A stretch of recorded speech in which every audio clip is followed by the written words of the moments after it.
જો તમારે કરોડપતિ બનવું હોય તો તમે આ વિડીયો ધ્યાનથી સાંભળતા જજો। તમે ક્યાંક ને ક્યાંક સાંભળ્યું હશે કે ટીંટોળી પોતાના ઈંડા સીવવા માટે પારસ પથ્થરનો ઉપયોગ કરે છે અને આખરે આજે વર્ષો બાદ ભાઈ પારસ પથ્થર જોવા મળ્યો છે।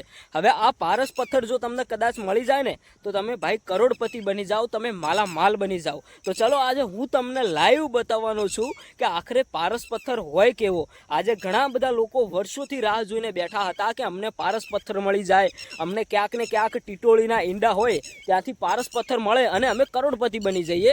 તો ભાઈ આપણે તમને આજે લાઈવ બતાવવાના છીએ। જુઓ કે આ ટીટોળી ઉડી રહી છે અને આ ટીટોળીએ એક જગ્યાએ અહીંયા ઈંડા મૂક્યા છે। હવે આપણે ત્યાં જઈને તમને જે પારસ પથ્થર છે એ બતાવવાના છીએ। અને તમે ઘણા બધા વિડીયોમાં સાંભળ્યું હશે કે ટીટોળી પોતાના ઈંડા સીવવા માટે પારસ પથ્થરનો ઉપયોગ કરે છે અને આ પારસ પથ્થર શું કામ આવે છે? આ પારસ પથ્થર જો કદાચ તમને મળી જાય અને એ પારસ પથ્થર જો ભાઈ તમે કોઈ પણ લોખંડની વસ્તુ હોય ત્યાં અડાડો તો એ વસ્તુ ભાઈ સોનાની બની જતી હોય છે। આવા સમાચાર, આવા વિડીયો તમે ક્યાંક ને ક્યાંક સોશિયલ મીડિયામાં સાંભળ્યા હશે। તો પહેલાં તો તમે આ લોકેશન જોઈ લો કે અહીંયા આ ટીટોળીએ ઈંડા મૂક્યા છે અને હવે આપણે તમને લાઈવ બતાવવાના છીએ, કારણ કે આજે 2-3 લોકો અહીંયા જોવા આવ્યા અને ઘણા બધા લોકોએ કહ્યું કે અહીંયા એક ટીટોળી છે એને એક પારસ પથ્થરથી ઈંડા સીવતા જોઈ છે। તો શું ખરેખર ટીટોળી પારસ પથ્થરથી ઈંડા સીવે છે કે કેમ એ પણ મિત્રો બહુ જોવાનું છે। આજે આ વિડીયોની અંદર તમને સચ્ચાઈ બતાવી દેવાની છે। ઘણા બધા લોકોના મનમાં પ્રશ્ન હતો કે આખરે ટીટોળી શું ખરેખર ઈંડા સીવવા માટે પારસ પથ્થર વાપરે છે કે નથી વાપરતી। મેં પણ ગૂગલની અંદર ઘણું બધું સર્ચ કર્યું અને જોયું ત્યારે મને પણ એવું જાણવા મળ્યું કે ટીટોળી ઈંડા સીવવા માટે પારસ પથ્થરનો ઉપયોગ કરે છે। આવા ઘણા બધા વિડીયો વાયરલ થયેલા છે, પણ આખરે સચ્ચાઈ શું છે આજે તમે સચ્ચાઈ જાણી લેજો। વર્ષો બાદ ખરેખર જે માહિતી જાણવા મળી છે, આ વિસ્તાર જોઈ લો, અહીંયા 2-3 જગ્યાએ ટીંટોળીએ ઈંડા મૂકેલા છે।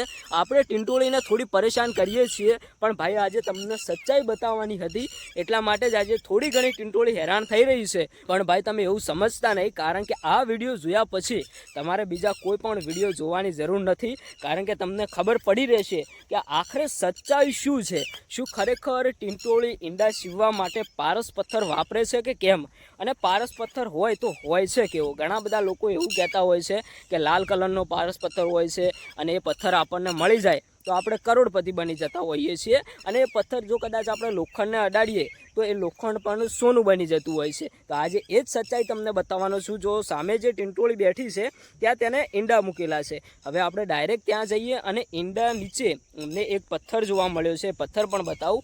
તમે જુઓ કે બીજી ટીંટોળી અહીંયા છે અને આપણને ભાળીને એ બહુ અત્યારે હાલ અવાજ કરી રહી છે। એ એવું કહે છે કે અમને આ લોકો મારવા આવ્યા છે, પણ ભાઈ આપણે એને નુકસાન નથી પહોંચાડવાનું, આપણે તમને એક સચ્ચાઈ બતાવવાની છે। એટલા માટે જ આજે થોડી ઘણી આપણે ટીંટોળીને હેરાન કરી રહ્યા છીએ, પણ હેરાન કર્યા પછી આજે આપણને એક સચ્ચાઈ જાણવા મળવાની છે। કારણ કે મેં પણ ઘણા બધા વિડીયો જોયા હતા, ખરેખર મને પણ એવું લાગ્યું કે આ ટીંટોળી અમારા ખેતરોમાં તો રોજ મને જોવા મળે છે। શું ખરેખર ટીંટોળી ઈંડા સીવવા માટે પારસ પથ્થર વાપરતી હશે? તો ભાઈ આજે એ જ સચ્ચાઈ જાણવાની હતી, એટલા માટે જ આ વિડીયો તમારા સુધી લઈને આવ્યો છું। તો ભાઈ આપણે વાત કરીએ કે આખરે શું ખરેખર ટીંટોળી પોતાના ઈંડા સીવવા માટે પારસ પથ્થર ક્યાંથી લાવે છે એ પણ જોવાનું રહ્યું છે। તો ભાઈ આપણે વાત કરીએ કે ટીંટોળી ઈંડા સીવવા માટે પારસ પથ્થર લાવે છે કે નથી લાવતી। તો ચાલો આપણે જે ઈંડા મૂકેલા છે ત્યાં જ જઈને તમને બતાવી દઈએ, એટલે ભાઈ સચ્ચાઈ સામે આવી જશે અને પારસ પથ્થર હોય છે કેવું એ પણ મિત્રો બહુ જોવા જેવું બનશે। કારણ કે ઘણા બધા લોકો કહેતા હોય છે કે પારસ પથ્થર હોય છે, અમુક લોકો કહે છે કે પારસ પથ્થર નથી હોતો। તો આપણે આજે તમને લાઈવ બતાવી દઈએ એટલે ભાઈ તમને પણ ખબર પડી જાય। જો કે ટીંટોળી આપણે એમના ઈંડા જોડે જઈએ ને તો જવા પણ નથી દેતી, પણ આજે આપણે તમને સચ્ચાઈ બતાવવાની છે એટલા માટે જવું પડશે। કારણ કે જો આજે આપણે સાચી માહિતી જાણીશું તો જ આપણને ખબર પડશે કે આખરે પારસ પથ્થર કેવો હોય અને શું ખરેખર પારસ પથ્થર આપણને મળી જાય તો આપણે કરોડપતિ બની શકીએ કે કેમ, એ પણ મિત્રો બહુ જોવા જેવું હતું। એટલા માટે જ અહીંયા આપણે ટીંટોળીએ જે ઈંડા મૂક્યા છે ત્યાં આવી ગયા છીએ। આ વિસ્તાર જુઓ કે આજે આ જગ્યાની અંદર ઘણી બધી જગ્યાએ ટીંટોળીઓએ ઈંડા મૂક્યા છે। તો હવે આપણે તમને પહેલાં વાત કરી નાખીએ કે પારસ પથ્થર મળી જાય તો શું આપણે કરોડપતિ બની જઈએ છીએ, અને ટીંટોળી ઈંડા સીવવા માટે શું ખરેખર પારસ પથ્થર વાપરે છે?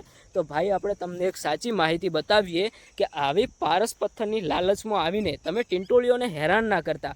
કારણ કે ઘણા બધા લોકો શું કરે છે, જ્યાં પણ ટીંટોળીએ ઈંડા મૂકેલા હોય ત્યાં જતા હોય છે અને એવું કહેતા હોય છે કે આપણને પારસ પથ્થર મળી જાય, આપણે ટીંટોળીના ઈંડા અડીએ, એને આગા પાછા કરીએ। પણ ભાઈ એવું ન કરવું જોઈએ। જો તમે ટીંટોળીના ઈંડા આગા પાછા કરો છો અને એને અડો છો તો ટીંટોળી પોતાના ઈંડા ઉપર નથી બેસતી, એના કારણે ભાઈ તમે વિચાર કરો કે તમને કેવડું મોટું પાપ લાગી શકે છે.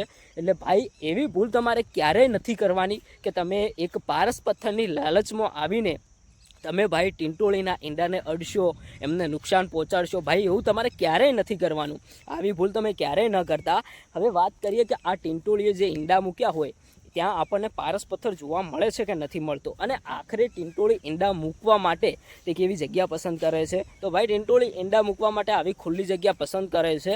અને વાત કરીએ કે ટીંટોળી પારસ પથ્થર ક્યાંથી લાવે છે, તો ભાઈ પારસ પથ્થર અત્યારે હાલ જે માહિતી મળી રહી છે આપણે તમને લાઈવ જ બતાવી દઈએ કે આખરે ટીંટોળી પારસ પથ્થર ક્યાંથી લાવે છે, પારસ પથ્થર કેવો હોય છે. તો હું તમને ટીંટોળીના ઈંડા બતાવું એ પહેલાં તમને જણાવી દઉં કે આખરે પારસ પથ્થર તમને ક્યાંથી મળશે અને શું ખરેખર ટીંટોળી ઈંડા સીવવા માટે પારસ પથ્થર લાવે છે કે નથી લાવતી. તો ભાઈ મેં અત્યારે હાલ જે લાઈવ દ્રશ્યો જોયા છે એટલા માટે જ આજે વિડીયો બનાવીને તમારા સુધી પહોંચાડી રહ્યો છું. કારણ કે ભાઈ ટીંટોળી પોતાના ઈંડા સીવવા માટે કોઈ જ પથ્થર વાપરતી નથી. કારણ કે આજે મેં લાઈવ વિડીયો શૂટ કર્યો છે અને લાઈવ જોયું છે. ઘણા બધા લોકો એવું માનતા હોય છે કે ટીંટોળી ઈંડા સીવવા માટે પારસ પથ્થર વાપરે છે અને એ પારસ પથ્થરથી પોતાના ઈંડા સીવે છે. અને એ પારસ પથ્થર જો કદાચ આપણને મળી જાય તો આપણે એ પારસ પથ્થર ક્યાંક ને ક્યાંક લોખંડને અડાડીએ તો એ વસ્તુ સોનાની બની જતી હોય છે. તો ભાઈ એવું કંઈ નથી. આવી અફવાઓમાં આવીને તમે ટીંટોળીના ઈંડાને અડશો નહીં અને હેરાન ન કરશો. ભાઈ આ વિડીયો જોયા પછી તમે બીજા લોકો સુધી વિડીયો શેર કરજો. કારણ કે આવી લાલચોની અંદર આવીને ઘણા બધા લોકો ટીંટોળીના ઈંડાને અડતા હોય છે અને હેરાન કરતા હોય છે અને ક્યાંક ને ક્યાંક નુકસાન પહોંચાડતા હોય છે. ભાઈ એવું નુકસાન પહોંચાડ્યા પછી એનો પાપ તમને જ લાગી શકે છે.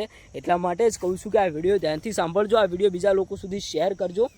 હવે વાત કરીએ કે જે ટીંટોળી તમે સામે જુઓ કે ત્યાં ટીંટોળી બેઠી છે, થોડું દૂર છે, એટલું બધું ક્લિયર દેખાતું નથી. આપણે લાઈવ ત્યાં જઈને બતાવીએ છીએ કે ટીંટોળીએ જે ઈંડા મૂક્યા છે ત્યાં પારસ પથ્થર આપણને મળે છે કે કેમ. તો ભાઈ આપણે જે 2-3 વાર જોઈને આવે, આપણે કેમેરો મૂક્યો અને શૂટ કર્યું ત્યારે ભાઈ આપણને જે જાણવા મળ્યું છે ખરેખર જાણીને એવું લાગ્યું કે આ લોકો કેમ અફવા ફેલાવતા હશે. આ વર્ષો જૂની અફવા છે ભાઈ. ટીંટોળી ક્યાંક ને ક્યાંક ઈંડા સીવવા માટે પારસ પથ્થરનો ઉપયોગ કરે અને આ લોકોને પારસ પથ્થર મળી ગયો અને આ લોકો કરોડપતિ બની ગયા. આવા ઘણા બધા મેં પણ વિડીયો જોયા, મેં ઘણું બધું સોશિયલ મીડિયાની અંદર જોયું. તો ભાઈ આપણને ક્યાંક ને ક્યાંક એવું લાગ્યું કે આપણા વિસ્તારની અંદર, આપણા ખેતરોની અંદર પણ ક્યાંક ને ક્યાંક ટીંટોળીના ઈંડા મૂકેલા છે. તો આપણે પણ આજે લાઈવ જઈને ત્યાં જોઈએ કે શું ખરેખર ટીંટોળીએ જે ઈંડા મૂક્યા છે ત્યાં આપણને પારસ પથ્થર જોવા મળે છે કે કેમ. ત્યારે ભાઈ આપણે જઈએ છીએ, આપણે લાઈવ બતાવીએ છીએ કે પારસ પથ્થર આખરે હોય છે કે નથી હોતો. હવે ભાઈ હું તમને સાચી જ માહિતી બતાવવાનો છું. એટલે ત્યાં જ્યાં પહેલાં હું તમને કહી દઉં કે પારસ પથ્થર ભાઈ ટીંટોળી ઈંડા સીવવા માટે કંઈ પણ રીતે વાપરતી નથી. અને પારસ પથ્થર આ ખાલી લોકોએ નામ આપ્યું છે કે ટીંટોળી ઈંડા સીવવા માટે પારસ પથ્થર વાપરે છે, પણ ભાઈ એવું કંઈ હોતું નથી. લોકો ખોટી રીતે વ્યૂઝ અને ફોલોવર લેવા માટે આવી અફવાઓ ફેલાવતા હોય છે. અને તમે ઘણા બધા વિડીયો જોયા હશે કે તમને આ પથ્થર મળી ગયો તો તમે કરોડપતિ બની જશો, તમને પારસ પથ્થર મળી ગયો તો તમારો બેડો પાર થઈ જશે. પણ ભાઈ એવી બધી લાલચોમાં આવીને તમે ટીંટોળીને હેરાન ના કરશો, એના ઈંડા તમે ન અડીશો, એનાથી તમને બહુ મોટું પાપ લાગી શકે છે. તમે જુઓ કે આપણે ટીંટોળીના નજીક જઈએ તો પણ તે કેટલું તોફાન કરે છે, કેટલી ઉડી રહી છે. તો ભાઈ તમે વિચાર કરો કે આપણે જો ટીંટોળીના ઈંડાને અડીએ તો ભાઈ તમે વિચાર કરો કે ટીંટોળી કેટલી બધી હેરાન થાય અને આપણને કેટલું બધું પાપ લાગે. તો ભાઈ આપણે તમને છેક નજીક રહીને આપણે ઈંડા નથી બતાવવા. કારણ કે આજે આપણે બતાવીશું તો બીજા લોકો પણ એ ટીંટોળીના ઈંડા જોવા જશે અને એમને એવું લાગશે કે અમે પણ પારસ પથ્થર લાવીએ. તો ભાઈ એવું કંઈ હોતું નથી. હું તમને સીધી માહિતી બતાવી દીધી કે ટીંટોળી ઈંડા સીવવા માટે કોઈ જ પારસ પથ્થર વાપરતી નથી અને લોકો આવી અંધશ્રદ્ધાની અંદર ફેલાવે છે. તો ભાઈ આ રહી ટીંટોળી. અને આ વિડીયો તમે બીજા લોકો સુધી શેર કરો, બધા લોકોને એક સાચી માહિતી જાણવા મળે કે ટીંટોળી ઈંડા સીવવા માટે કોઈ જ પારસ પથ્થર વાપરતી નથી અને કોઈ જ પારસ પથ્થરથી તમે કરોડપતિ બની શકતા નથી. હવે આ વિડીયો તમે આગળ પહોંચાડો. તમારું શું કહેવું થાય છે તમે કોમેન્ટ કરીને જણાવતા જજો.